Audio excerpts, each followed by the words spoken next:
ডিসপেনিয়া বা শ্বাসকষ্ট অনেকের ক্ষেত্রেই এটি সাময়িক, আবার কারো ক্ষেত্রে দীর্ঘস্থায়ী সমস্যা, যা অস্বস্তিকর এক অভিজ্ঞতা। হঠাৎ সিঁড়ি বেয়ে উপরে উঠলে, ঠান্ডা লাগলে কিংবা ফুসফুসে শ্লেষ্মা জমলেই শুরু হয় শ্বাসকষ্ট। সমস্যাটি জটিল হলেও ঘরোয়া উপায়ে সহজেই শ্বাসকষ্ট নিয়ন্ত্রণে আনা সম্ভব।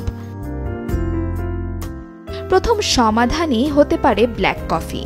কফিতে থাকা ক্যাফেইন শ্বাসনালীর পেশিকে শিথিল করে এবং প্রাকৃতিক রিলিফার হিসেবে কাজ করে।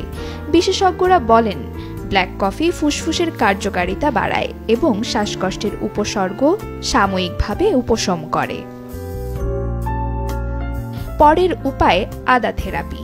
টুকরো আদা বা আদা চা পান করলে শ্বাসকষ্ট অনেকটাই কমে আসে। আদার অ্যান্টি ইনফ্ল্যামেটরি বৈশিষ্ট্য ফুসফুসের প্রদাহ কমায়, সংক্রমণ প্রতিরোধ করে এবং শ্বাসনালীকে পরিষ্কার রাখে।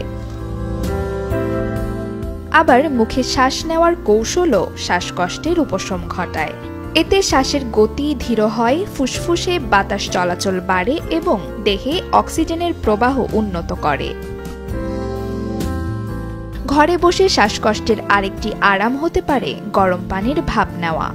ঠান্ডা বা শ্লেষ্মা জমে গেলে ফুসফুসে বাতাস চলাচল বাধাগ্রস্ত হয়, ফলে গরম ভাপ নিলে শ্বাসনালী পরিষ্কার হয়।